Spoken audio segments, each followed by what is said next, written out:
G'day and welcome to the channel. Here today, I want to show you our new exciting member to the team. This is our Toyota Landcruiser FJ45. It's a 1964 model. We picked it up from Peter up at Holbrook, from, of all places, Facebook Marketplace. And we're going to do a bit of a resto job on it. Nothing too serious, just more keen to get it up and driving. So come on in and we'll go for a walk around and I'll show you what I think it needs doing. And then over the next few episodes, we'll actually find out what it really does need doing to get it registered and on the road. Come with me.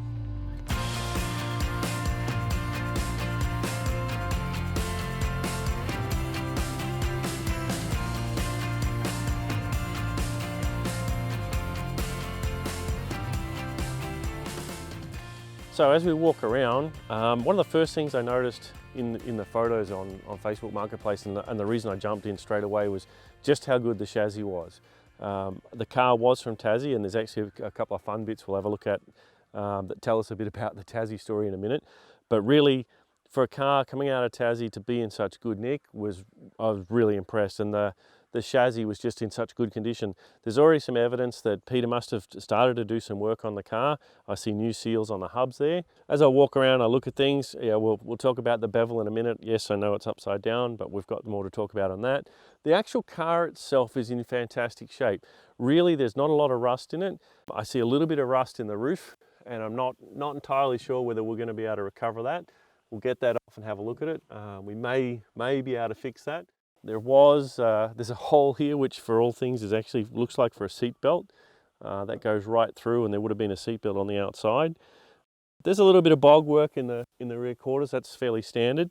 Not a lot of rust with that though, so I'm not actually going to touch it. Then one of the things I guess with this is I am keen to just get it going and driving. I'm not going to do a full restoration on this to start with. This really is just, let's get it driving. Let's actually enjoy the vehicle. And so I'm just keen on working out what it needs to get it safe and get it registered. Looking at this, clearly we need some new shocks because there's no shocks there at the moment. Again, more of this evidence that the boys must have been doing some work to try and actually get it registered. It did have a tray in some of the photos. I'm seeing a brand new light here for a number plate light. So there was obviously some work they were doing to get it ready themselves before they've made the decision to decrease the number of projects they were trying to work on. As you can see here, a 64 model, rear split windows, one of the rarer rear window setups you'll find on these age. Also, one of the cool factors for me, if we come back around the front, was the front louver. Now this was the last year, the 64 was the last year to have that front louver. And for me, that was kind of cool. Now, my history with 40s goes right back. I learnt to drive in a 40 series growing up in the NT.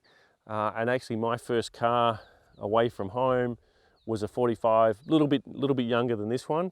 I had the 5-speed box, but it was also a petrol model like this one. So actually really excited to get into this and get it registered, I mean, it's running now. It's drivable. It is the old 3-speed. And we'll pop the bonnet up. I'll pop that down on there. So there you see it's 6-cylinder in all its glory.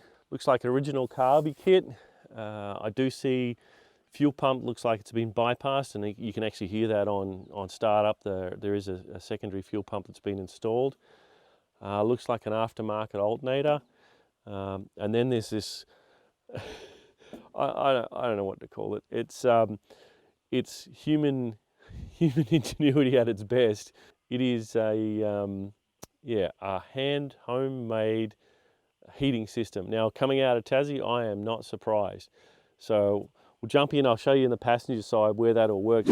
So what we've got here around on the floor of the passenger side is a handmade, homemade heating box. Now they're actually bringing the water in from the outside in the engine bay, running it through a heat exchanger. That's farm ingenuity at its best.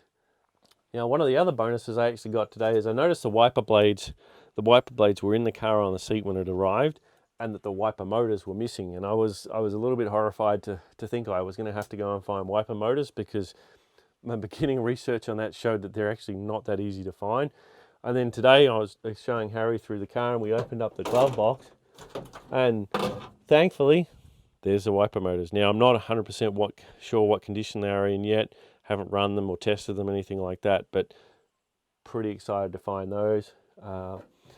Also, being with the age of the car, it is in miles, and so somebody was smart enough to build a kilometers to miles chart, and it's actually pretty funny in itself. 110 k's, haha. It's the 3-speed. I'll be lucky if it gets over 80. In terms of depending on how far I wanted to go back to factory, I'm pretty sure this is a later model set of rims on here. This early model were a one piece with a hubcap.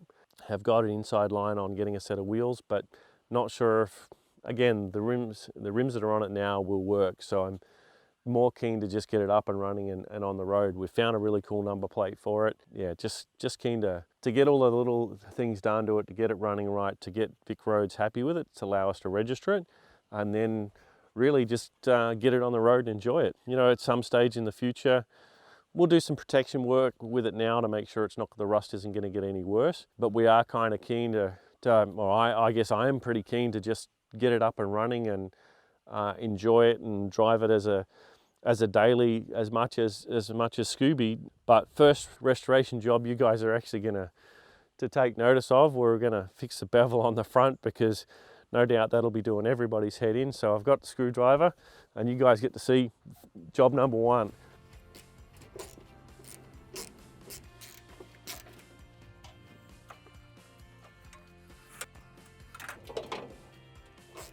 Yep, so that's job number 1 done on the road to registration. I guess probably didn't need to do that for Rego, but anybody with OCD out there like me would get pretty tired looking at that upside down. Yeah, I guess that, you know, the whole registration thing, really for me, I just want to get this registered and on the road and driving. I would love to sit down at some time in the future and do a full restoration on it, but for now it's just about getting the car driving and enjoying it. If you want to get more information from us on when that's going on, make sure you hit the subscribe button. Make sure you give us a like and a thumbs up. Hit the notification bell, that way you'll get information through when we drop our next video. But for now, it's time to power up and back to the shed.